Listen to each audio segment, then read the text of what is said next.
recording. All right. Any other questions? Okay, last time, this is basically where we ended last time, Hello World. But we're comparing Hello World with Python and then Java. You're immediately going to look at this and be like, well, there's a lot more involved with Java, but the reality is, not really. There is, but those lines 2, 3, and then 5 and 6, which are just closing lines 2 and 3, that's code we need to just run any program. The actual line of code to print something out in Python is print, but in Java it's just line 4. It's system.out.println hello world. So it's the same, it's just, okay, it's a different, you call print differently. But the process of printing something out to standard output is the same. Let me make sure the audio is working. Can you do me a favor and like just tap the mic? I want to make sure it's the right mic. Yeah, perfect, perfect. If anyone's ears just exploded because you're watching it on YouTube, sorry. But there is, of course, a lot more going on in Java. And I'm going to very briefly talk about all of these like keywords that we're going to look at here. Very briefly, because each of which we're going to hit more as we go on the course. But just so you're not too in the dark. I remember when I learned this, I was told, this is the magic code, just use it, move on. I'm going to do slightly better than that, but not much better than that at this stage. Oh, and yeah, notice that strings in Java, in Python you could have strings with single quotes around them. In Java, you can't use single quotes, because single quotes is used to specify a single individual character, which is different than a full string. Just FYI. But of course we see public class, static void, main, string, args, those squiggles. Now the first one we could look at is public. Both were called public. It was public class and then public static void main. Public is just that visibility modifier. And we use this idea of visibility a bit in Python. But Java gives us a way to very explicitly enforce visibility. In Python, it was just a convention. You remember in Python when we put an underscore in front of our attribute names? It meant you're supposed to leave this alone. This field, this value exists inside the class, whatever this is for. It's just some example. Looks like it's a student one. And if the attribute starts with an underscore, that means like, okay, it exists, and it exists inside this class, and it's for use inside this class. And you're not really supposed to access this variable from outside that class. You can, it's Python, you can, but if you did, you'd be breaking the convention because the underscore means leave it alone. That's how in Python we signify it's private. It means this value, it exists inside this class and you're not supposed to touch it anywhere else. The alternative is if we didn't put an underscore in front of it and we just left it alone, that would signify to the Python programmer that this value is public, meaning it's accessible inside this class and everywhere else, because they can have access to it too. In another file, where else? We're going to see a lot more of this, and it's going to make a lot more sense as we go. But the same idea existed in Python as it does here in Java. But in Java, we have the ability to very explicitly say, I want this to be public. I want this to be private. And this is one of the big themes we're going to see with Java over Python as we go. Java gives you, the programmer, a lot more control over how your code is used. Even though, I mean, for the purpose of this course, you're writing the code that you're using to solve problems. Obviously, I'm aware of that. But when you have more control over how the code can be used, it often becomes a lot easier to write the programs in general because you have an easier ability to reason about how your code works and how the pieces of the code interact with one another.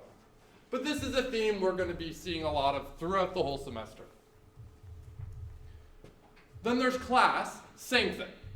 Same thing as in Python. Class means we're defining a class, right? It's kind of like when we want to define our own type. But it's a little bit more complicated than just something like an integer. We might want to make a class for a student, and then we define a student inside the class. Same idea in Java. It's a class. Same idea. So that keyword's actually the same between the languages.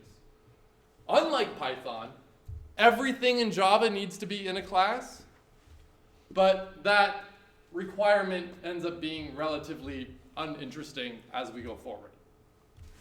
Static. So that keyword we see here in this right here, public static void main string args. Static. Static is a way that we specify that, well, remember in Python when we wrote methods inside our classes? We would write a method. And a method would be like a function that you would call, but you would call it on a specific instance of that class. You would tell a specific list to append. Append is a method. Something like this, right? Now this is Java code, but it's going to be very similar-ish to Python. We created an instance of a sum class, and then I'm calling the method sum method. Right? That's how methods worked. When you had written a function inside a class, we called it a method, and then you would call that method on a specific instance of it. Okay? Because everything in Java is inside a class, technically every function you write is going to be by default a method. But sometimes you really don't want to make an instance of a class in order to make use of some functionality. So we just want a regular old function. Long story short, when you put static in front of it, it means this method, it's not a method. Treat it more like a function. Again, this is going to become so second nature to you. I'm just letting you know what this keyword means because we got to start somewhere. So yeah, we don't need an instance of a sum class object to call it. And a good example of this is if we go to the math class in Java. I mean, because you're normal, you're not going to open this and read it all. But there's a bunch of functionality inside the math class. Everything in Java is a class. So we've got like our math library, where we're going to store all of our useful, where Java provides to you all of these useful mathematical functions. We go through, we could see absolute value, a couple of those. Arccos, addExact, arcsine, arctan, arctan2, cbrt, cubed root. Sure, there's a lot in here. Remember in Python, if you wanted all that fancy math stuff, what would you do? You imported math. And then you would say like math dot whatever. You would do the same thing in Java, but you'd use Java's math library. But you don't want to create an instance of a math object and then call the methods on those. No, you just want to be able to call like a function, right? So all of the functionality inside the math class, no one's going to make an instance of the math class. No one's going to do that. They just want to call the functionality from within the math class. All of those things, all of those methods are static. Treat them as if they're just a function. They don't need to be associated with any instance of an object. And again, if what I'm saying is ringing kind of a little bit of a bell to you, but you can't quite remember from like a month or so ago, that doesn't matter. You're gonna pick this up pretty quickly. Static void. Every value in Python had a type. But Python did a lot of figuring out for you. In Java, no. Java won't try to figure some of that stuff out for you. Deliberately, it doesn't. It makes you, the programmer, be very explicit about what the types of values are and whatnot. So whenever you make a variable in Java, you need to specify the type of the value that's going to be stored in that variable. So anything that has a type, like you got to be specific about it in Java. And several other programming languages, but we're talking about Java. Functions can return values, right? Add 2. Give it 2 numbers, it sums them, and then it returns the value. But the return value also has a type. For your functions, or methods, you need to specify in the signature, where you start defining the function or method, what the return type is going to be if it exists. Void, though, is a very special value, and value is not the right word here, keyword. That means this function isn't going to return anything. So void means, okay, this is a function, it's going to return nothing. Void. That's all that means. Main, that's a very, very, very, very, very, very, very, very, very, very important method. Every program in Java has a main. You can have multiple mains, but when you hit run, it'll only run one main. Main has to be called main. When you hit run on your program, the first line of code that gets run is the first line of code in main. Main is when you hit run, that's the function that when you hit run, you're calling main when you hit run. Python had this too, but you didn't have to explicitly write it. You didn't have to explicitly include it. But all these programming languages, you have your main. And main is I hit run. When you hit run, you are effectively calling that. So that's where everything exists, right? If I go here, here's my main. If I called this main with an uppercase, it's not going to work. It doesn't even give me an option to run. If I try to run it, Java's going to say there is no main method. I can't run. Where do you want me to run? Has to be main. And then it goes, oh, okay, I now know if you want me to run, I can run. And I can run main. And we'll see hello world pop up down here. Hello world. So main is the name of the method that you want to write the code that runs your program. Of course, your main method could call other methods and functions, create objects that call other functions and interact with other functions, and so on and so on and so on. But yeah, so remember in Python, you would typically write all your functions up here, and at the bottom, you would have the code that would call those functions. That's your main in Python. You didn't write main, but that's effectively your main.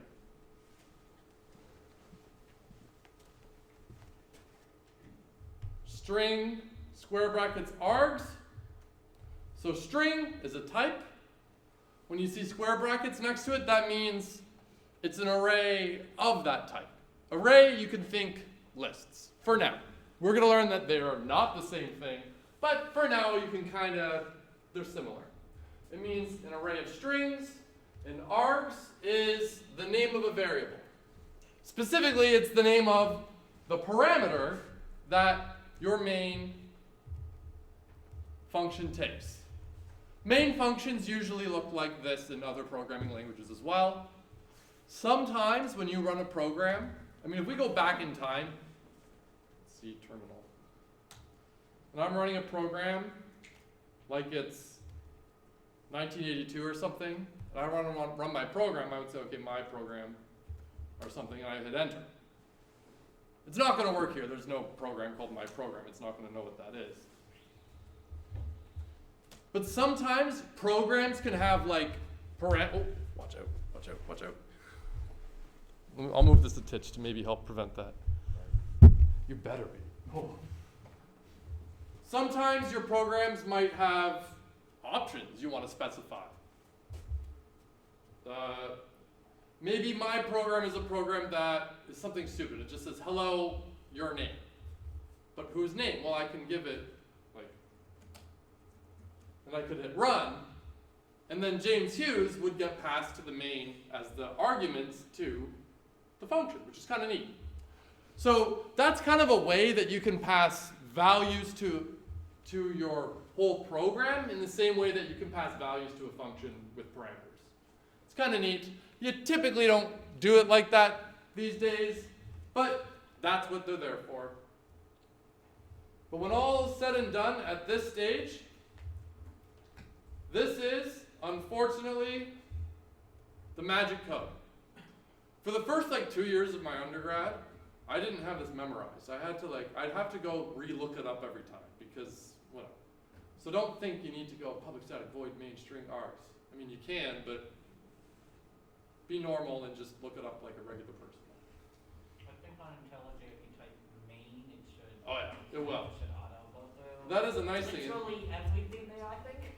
If you type main, press tab, it'll automatically do that for you. Pretty nice.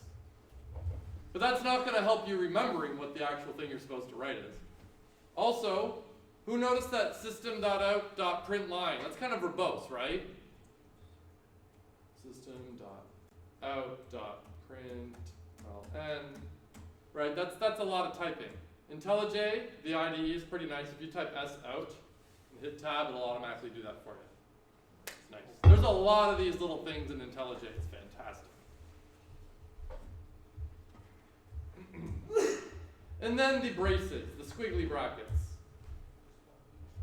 In Python, we don't use those. In a lot of programming languages, we use the braces, but in Python, we don't. In Python, we would just indent, right? And then when you were done, you would unindent.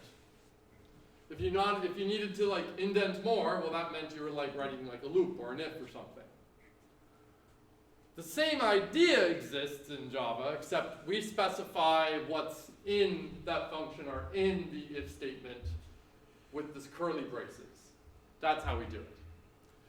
The white space, that indentation thing of Python might be the least liked thing about Python for experienced programmers.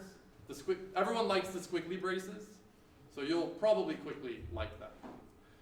You still follow the same indentation patterns as you would in Python, in Java. You technically don't need to. You technically could put this all on one line of code and it would work. Don't ever do that, but you could. This could all be unindented. This could all be in the same indent level and it'll still work because the braces are what matter. Don't do that, follow the conventions, but just as an FYI. And every line of code, most of the lines of code you're gonna write have to end with a semicolon. You'll see there's no semicolon here, right? That's normal because it's got the braces, right? And the braces are, but everything inside the braces has a semicolon at the end. Semicolons mean that's the end of the line, do the next thing. It's kind of a way to be like, this is a statement, statement's done. This is a statement, statement's done. You don't need those in Python. You can add them in Python, but we never did. Actually, Python would yell at you saying no. No, I'm pretty sure you can add them in Python, and Python won't say a thing. Control out, they yell at you. Yeah? Any questions? So Yes. Programmers like indentations, but only with squiggly brackets. Yes. That's weird. Look, I'm being mean to Python programmers, of course, you know. But if I'm an experienced programmer and I'm jumping to Python for the first time, one of my two biggest complaints, one of them is going to be this whole white space thing is a real pain in the ass. Especially too because in Python, if you mix up spaces and tabs, it'll also not work. So that's also annoying.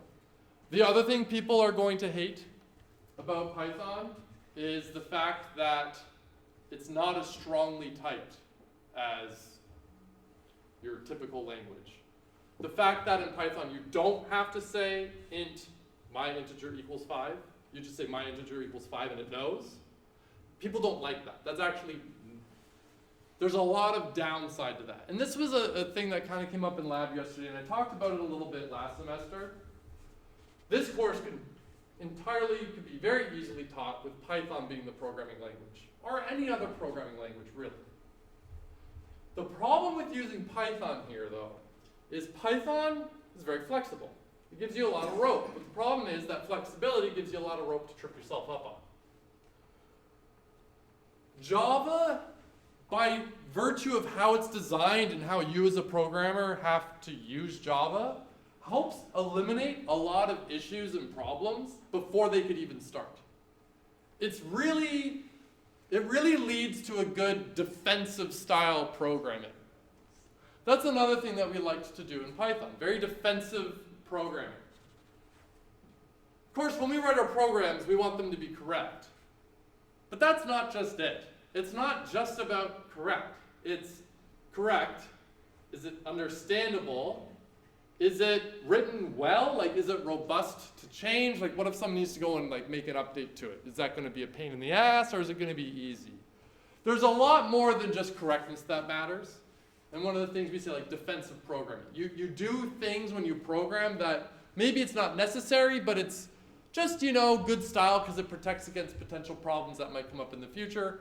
Java's really good at just encouraging that by just how the language is designed. It's pretty cool. All right. So this next topic here is going to be a focus on Java versus Python in terms of the syntax, and a couple of other little nuances, but the majority of this topic is just syntax. That's the difference between Java and Python. For the most part, your job right now is learning the syntax of Java to do what you already know how to do in Python, but in Java. The hard part of the linear search isn't knowing how to explicitly write a linear search. The hard part of the linear search is, well, what is the high-level algorithm? Start at the beginning, look at each thing. If you find it, you're done. If you don't, keep going until you do, or you get to the end and you don't find it. That's a linear search. That's what's important. Then if you go implement it, you might implement it in Java or Python or C or whatever. Doesn't matter. The algorithms are the same. It's just the syntax of the code differs. Okay. Of course, there is hello world. We just saw that. Declaring variables. So here I've made 3 different variables here in Python. An int, a float, a string. An int equals 5. All right, I made a variable called anint, and it has the value 5 in it. And of course, we know that the convention in Python when making variables is underscores to separate words. Anyone remember what we call that? Snake case. Let's just call it that. A float, well, that's when we have decimals. A string, that's when it's like a word, right? In Java, we don't use snake case. And if you do, people will make fun of you. We use camel case. So we use, instead of spaces, you just start the letter that would begin the next word with an uppercase. Like that. An int, a float, a string, a character. Notice here, well, first of all, the Java example has the public class, and public static void main. That's just there because, well, we would need that there in order to actually run the program. But the important bit here is those 1, 2, 3, 4 lines of code. And what do we have? The first line is creating an integer. Notice we have to specify the type for the variable. The variable is called an int, but what type of value is going to be stored in that? An integer. Int. And then we assign it the same way, though, as we would in Python, equals 5. Now, you only need to declare the variable once. Every single time you use the variable after it's created, you don't need to specify int in front of it. That's only when it's created for the first time. More on this in a moment. Okay, the next one is a float. But you'll notice that the type, the type there is double. In Python, they were just called floats. Here we call them doubles. There are floats in Java, there are. But we use doubles more commonly because doubles are what they call double precision floating point numbers. A float uses, I'm going to guess, 4 bytes. I don't really know. A float uses 4 bytes. So 32 zeros and ones to represent its value. A double uses 64, 8 bytes. I'm pretty sure. Someone can check this. It uses more bytes, meaning you can have more precise numbers. Because you remember the issue with floating point numbers? How many numbers are there? How many integers are there? 10. Did someone say 10? How many? You mean digits. There are 10 digits. That's not what I was getting at. There's infinite. There's an infinite number of integers, right? What comes after 1? 2. What comes after a billion? A billion and 1. What comes after a bajillion, bajillion, bajillion? Bajillion, bajillion, bajillion, 1. There's always more. There's an infinite number. But as soon as we get to real numbers, and I ask you what comes after 1, what do you say? Correct. Is it 1.1? Well, no. What about 1.01? And what about 1.001? And what about 1.000000001? So not only is there like an infinite number of them, there's like an infinite number of numbers between each number when you have real numbers with decimals. And that becomes a problem when you have a finite number of bits to use to represent a number. So we have these floating point precision errors. Computers hate decimals. Doubles are a way to make the decimals a little bit better. So the long story short of this is, whenever you want to create something with a decimal, you use double. We use the word double instead of float. There's string, a string, great. Mind the fact that the word string starts with an uppercase. We're going to go well into this, but just like Python, the convention for whenever you're creating a class in Java, it's the same. You start it with an uppercase, and it's camel case. But it starts with an uppercase. All variables start with lower cases, but when you were defining a class, it starts with an uppercase. So string, you might remember from 161, strings are a little funny, right? They're different than like integers or floats or booleans, right? Because strings are like a collection of individual characters. So they're a little bit, they're more interesting. There's more to them. And as a consequence of that, they are not a primitive type. It's not like an integer, a double, a boolean. It is an object. So string is actually the name of the class that defines what a string is. Just an interesting fact for you, not overly important to memorize at this stage. And then char, that's another type that we didn't actually have in Python. Realistically, I think I've actually used chars like less times than I need a hand to use to count. You don't use them very commonly. But if you really wanted to have an individual character, just one single character to store into a variable, you can make it a char type. Char. It exists, but note that it uses single quotes for the value. Strings have double quotes. And you might also notice how you do comments. The // that's comments in Java. There's other ways to do it. In Python, you'd use like hash. In Java, // for an inline comment. If at any point as we're going, raise your hand if you have questions or anything. Yes? With like the char, how does it work? Like if you have char 5, can you add it to an integer and would it read it as like equals 10? Or Okay, you're asking a very fun question. Oh, we don't really have time to get into it, but you've asked a really fun question.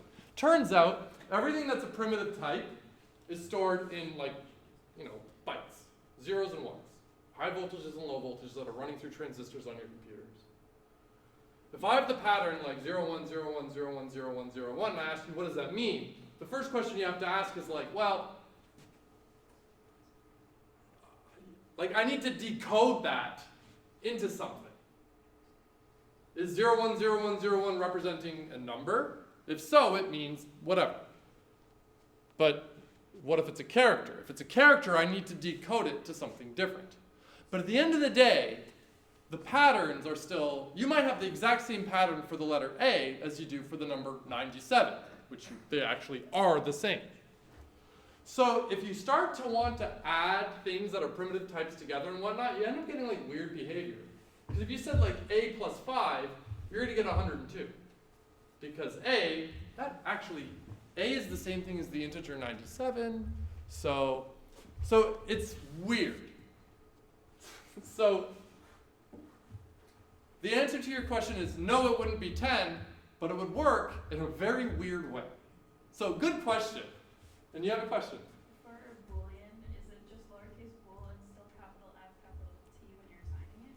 With boolean, we'll see it in 1 second. It's lowercase B-O. I think you might have to spell boolean. We'll see in a second. Honestly, I can't remember. I just let IntelliJ autocomplete for me. And they're lowercase T and Fs in Java. Why? Because screw you. That's why. So we must declare the type, double quotes, comments, hash. Oh, and of course, each ends in a semicolon. Because each of those statements is do this done, do this done, do this done. Okay, going forward, I'm not going to include the class or public static void main string args just for brevity. They'd have to be there for that code to run, but I'm not going to include it in the Java examples. Here's another thing I want to emphasize. In Python, I can do something like this, right? Totally valid. In Java, I can't do that. I can't put a string into a variable for an integer. Because It's not going to fit. It's a square peg round hole situation. It's not going to work. You can't do it. But what's interesting here is, first of all, Python will do it, but Java works a little differently than Python. Now, I'm going to explain this at a very, very high level that has a million asterisks. So really what I'm about to explain is really not that correct, but it will get the point across. When using Python, all your code in Python runs on the interpreter, okay? So the interpreter is a program that's running on your computer. So here's your computer. The computer is running an interpreter. With Colab, the interpreter is running on some Google server somewhere. But the interpreter is running on the computer. And then when you run your Python code, you send it to the interpreter, and then the interpreter runs it.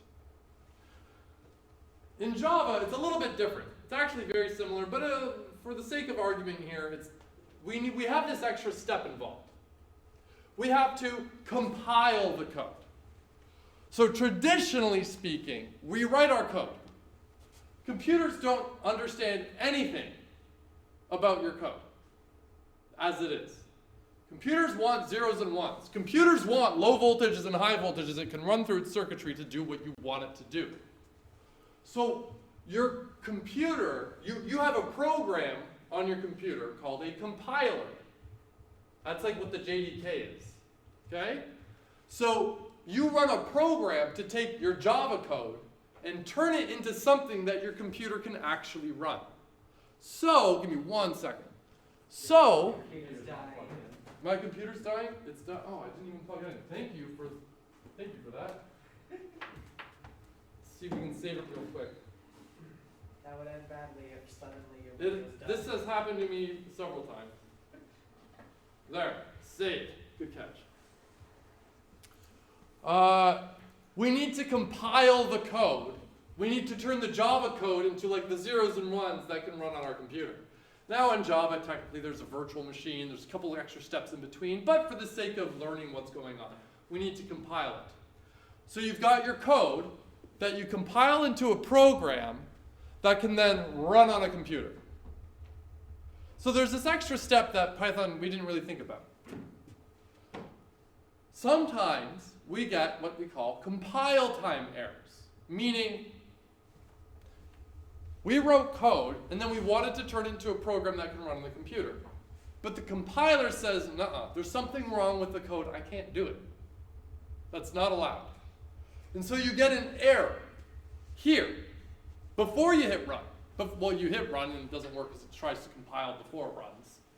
But the program never tries to run, meaning the compiler helps you find errors in your code before the code can even run, which is fantastic.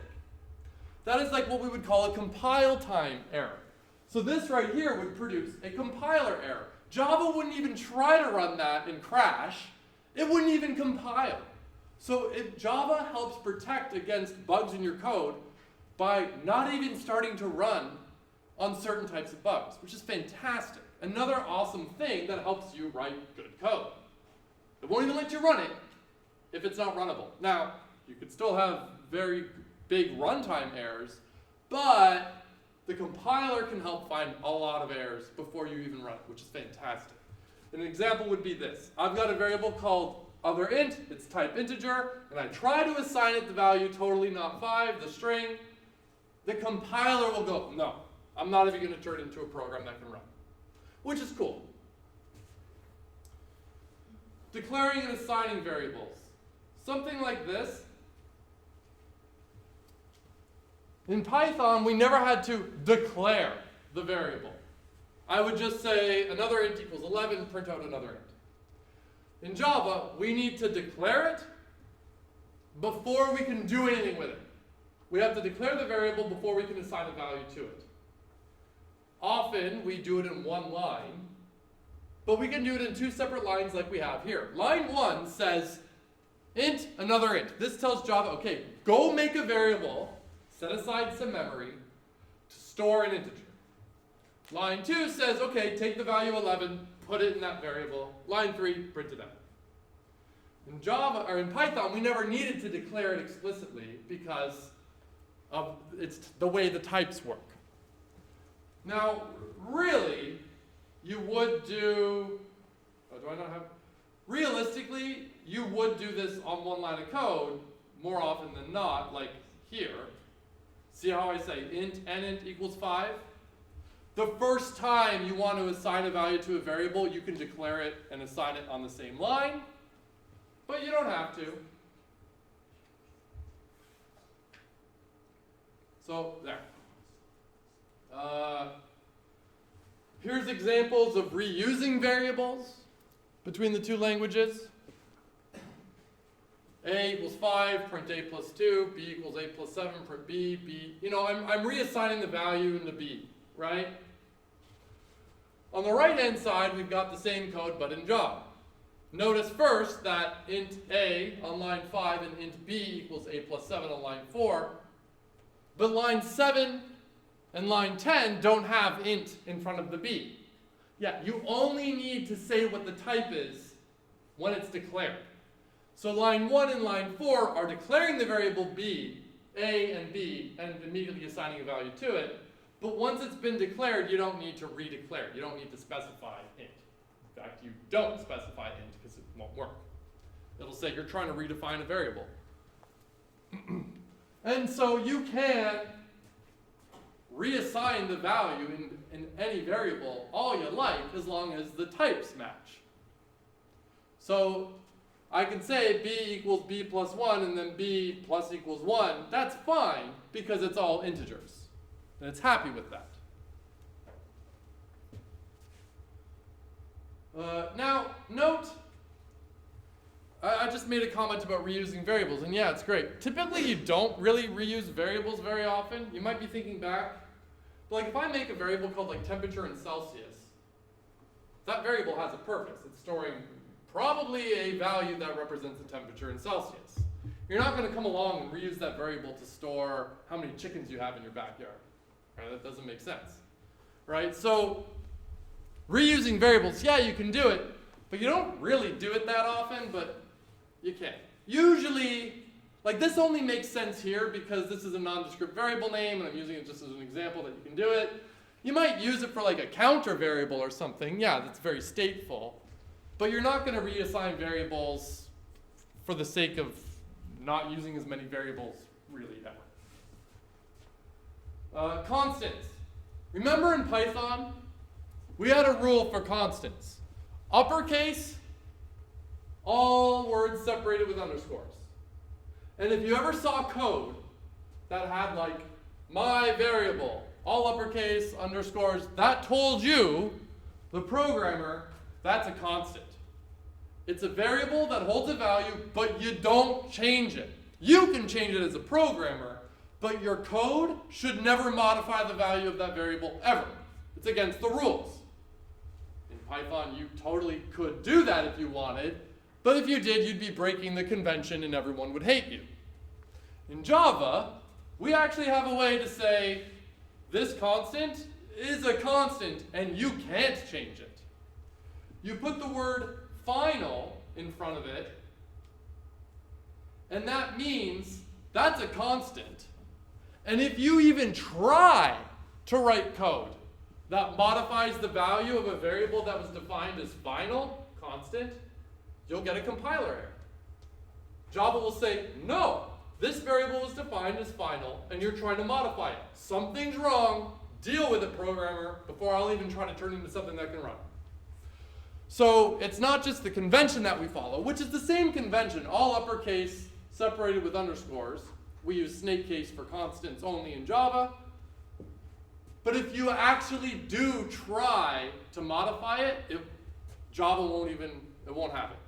So this is another example of what Java gives you. Java gives you, the programmer, a keyword, final. That means, if I put final in front of this variable, that means don't touch it. Leave it alone. And it actually enforces, so Java, the language, enforces, because you put final in front of it, that it won't get changed. Which is great, because what if, by accident, somehow, the value of a constant got changed in a Python program? You look at the constant, you're going to assume it's not going to change, because it's the constant, but maybe it happened in there somewhere in the 1 billion lines of code you have. Good luck debugging that. In Java, that could never happen before the program would even run, before it will even compile. It's impossible to make that mistake in Java if you use the final keyword. Another example of Java giving you, the programmer, a tool, that keyword, to control how the code is used. Awesome.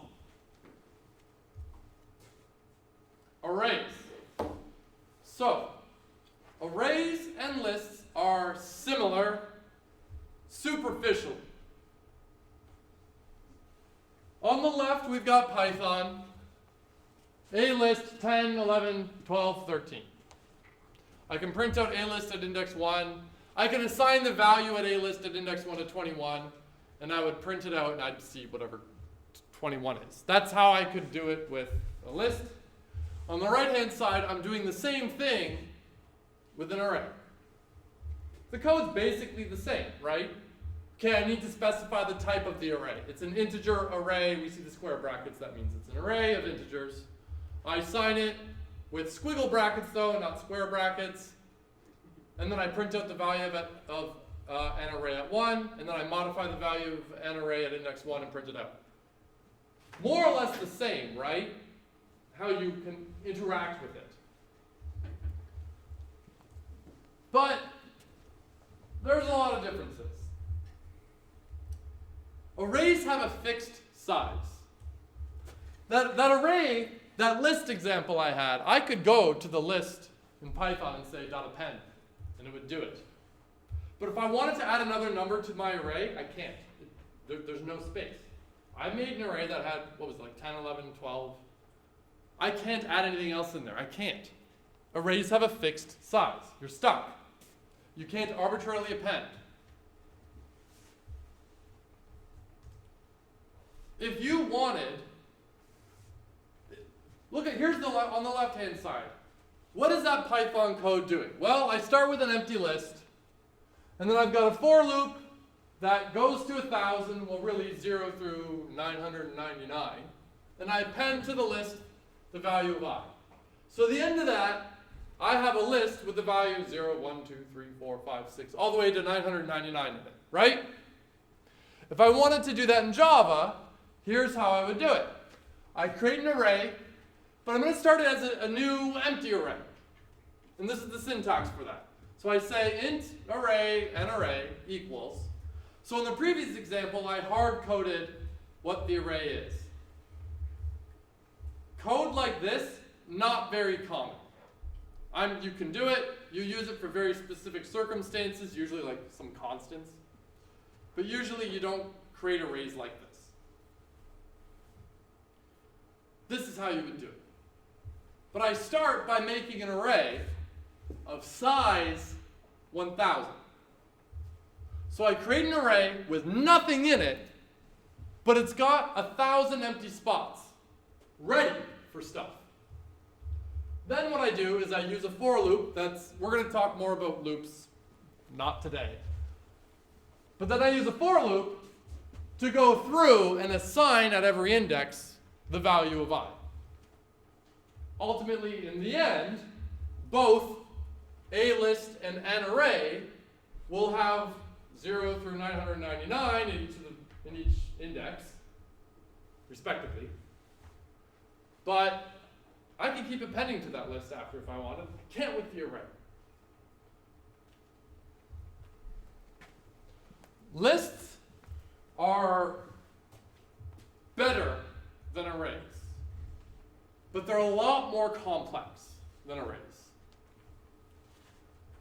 So just like Python, we start counting at index 0, of course, with Java. Any questions about that? What if you wanted an array with like both an int and a string? You can do that, but don't. So, if you get to a situation where you want something like that, so first of all, very good observation. And then with the list, you can have whatever the hell types you want in there. You can have a Boolean followed by a float followed by a string. Java, it'll only ever take integers because I define it like that. There are ways to do it where you can have different types in there, and we'll kind of get there eventually in the course.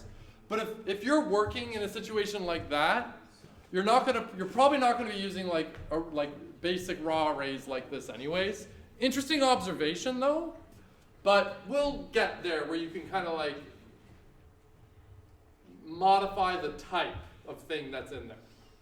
Good question though. Other questions about anything up until this point?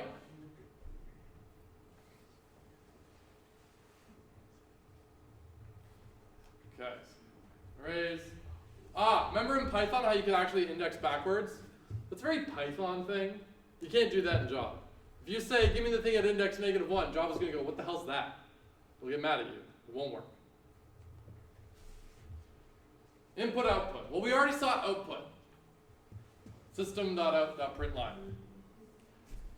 And input in Python's really easy, right? It's those 2 lines right there. In Java, reading from what we call standard in is a pain in the ass. Java wasn't designed for input-output like this.